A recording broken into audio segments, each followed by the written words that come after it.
assai variegato. Artisti, certo, ma anche storici, restauratori, mercanti, diagnosti, collezionisti, guide, maestranze di tutti i tipi, con background diversi, diverse esperienze e aspirazioni, ma con un comune denominatore, la vicinanza all'arte, e quindi un punto di vista privilegiato.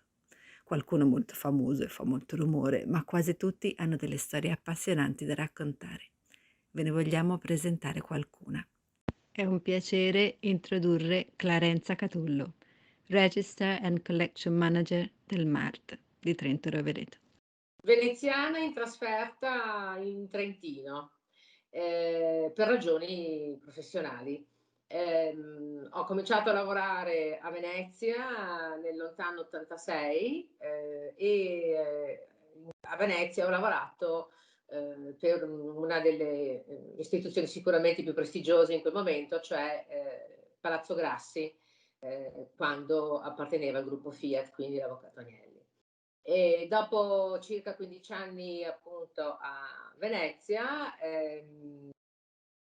ho preso delle decisioni, per cambiare, perché era arrivato il momento di cambiare, e quindi mi sono trasferita qui in Trentino al MART, quindi al Museo d'Arte Moderna e Contemporanea di Trento Rovereto, chiamata dalla dottoressa Belli, l'allora direttrice, e anche qui sono ormai da 15 anni, quindi la mia professione è abbastanza totalizzante, perché sono 30 anni passati sempre appunto nello stesso settore, pur però vivendo due esperienze diverse.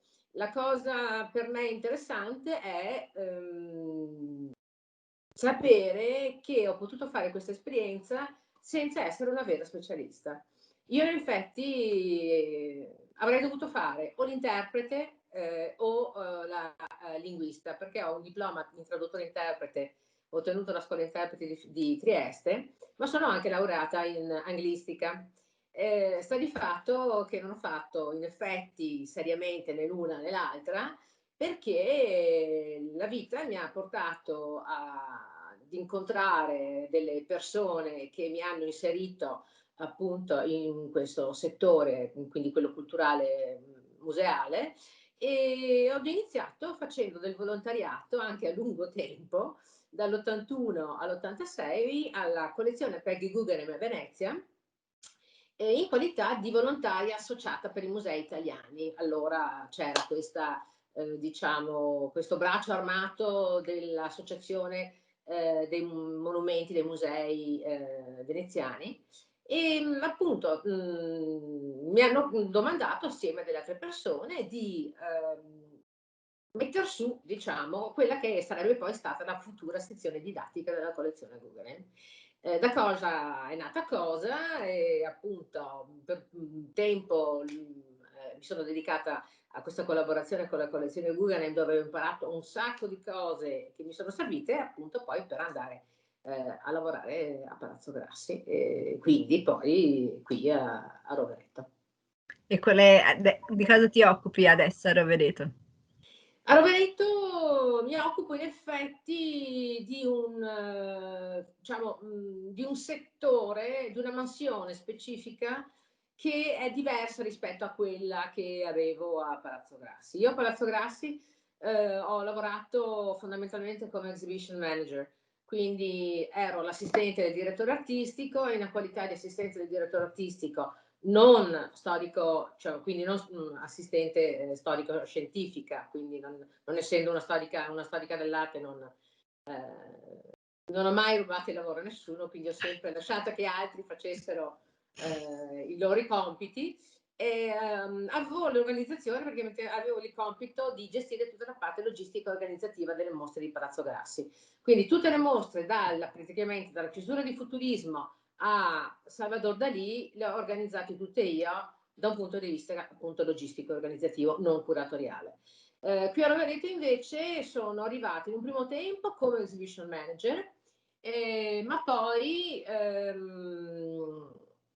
la dottoressa Belli ha deciso che dovevo prendere in mano diciamo, la riorganizzazione, la logistica organizzativa delle mostre temporanee e delle collezioni. Per cui ho fatto un concorso, l'unico in effetti in Italia, per cui io sono un po' la ciliegina sulla torta di tutta l'ambaradan. Ha fatto un concorso per registrar e io ho passato quel concorso e da quel momento, quindi dal 2008 in poi, io sono il registrar del museo per quanto riguarda le mostre temporanee e però anche il collection manager, quindi il registrar per le collezioni del museo. Molto interessante come appunto una delle poche figure di questo tipo in Italia, dicevi. Ma più che altro io sono l'unica perché il MART è l'unico museo in Italia che ha bandito un concorso per la posizione del registrar. Perché purtroppo in Italia la posizione del registrar non è ancora riconosciuta dal Ministero. Quindi di per sé questa posizione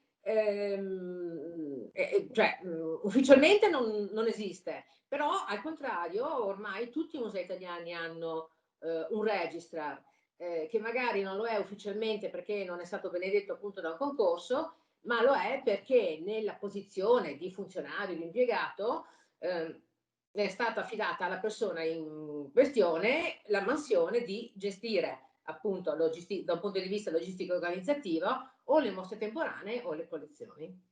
Non ho capito. E qual è, durante questa lunga, interessantissima carriera, quali sono gli episodi che vorresti ricordare come i più belli?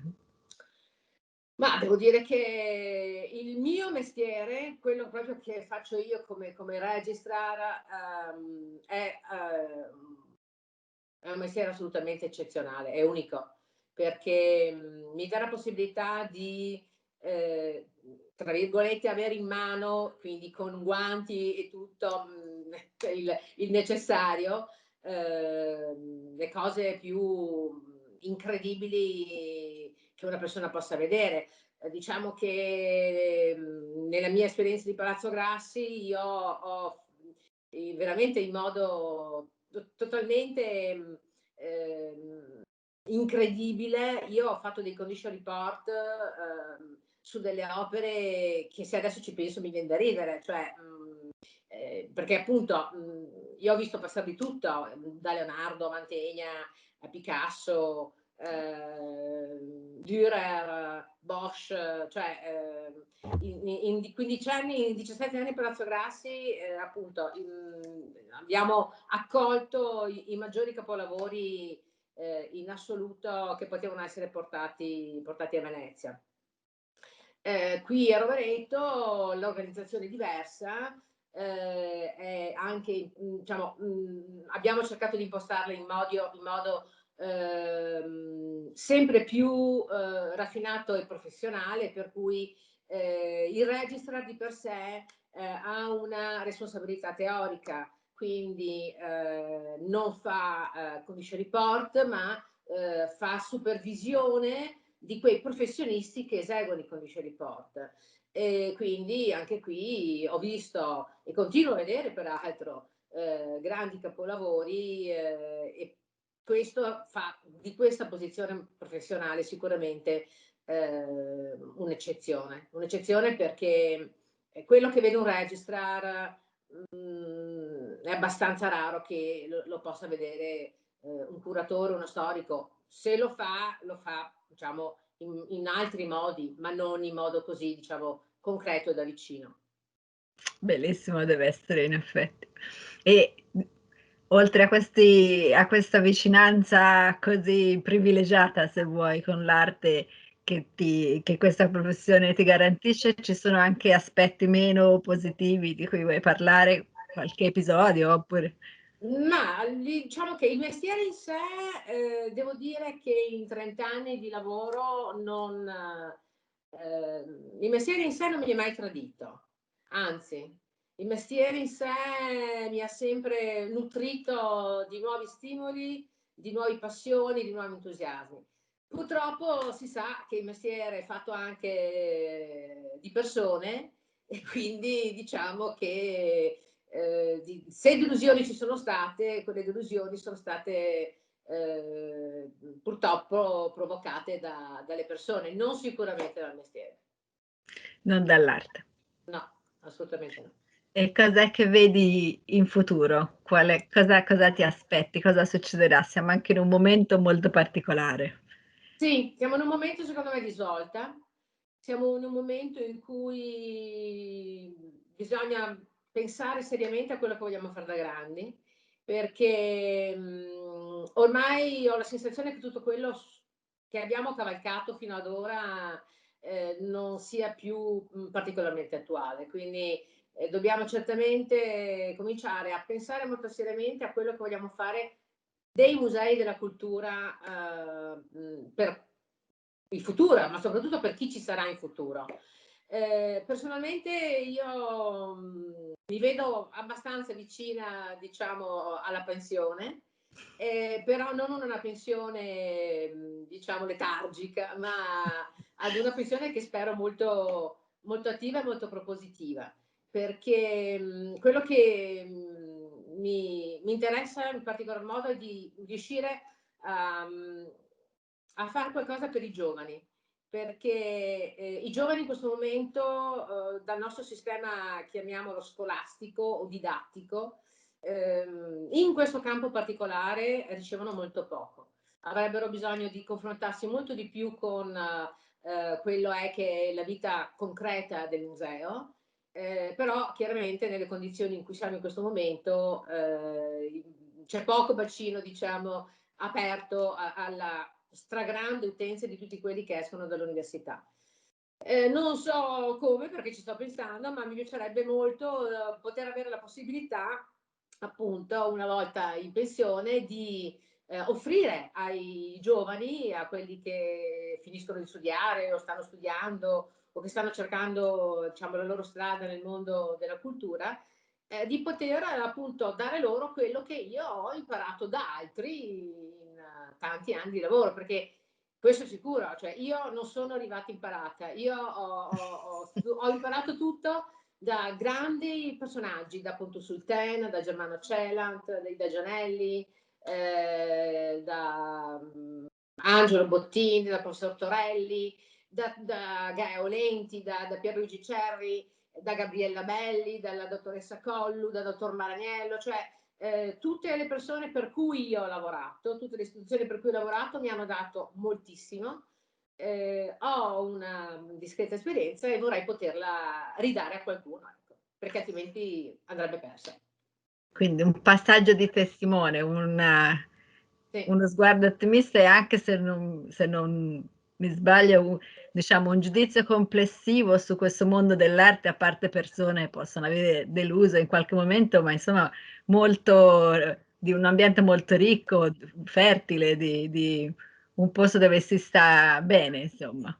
È un ambiente che ha delle grandi, possibilità, che è sempre pronto a dare tantissimo, però ovviamente bisogna avere anche la passione, l'entusiasmo e la voglia di seguire questa strada.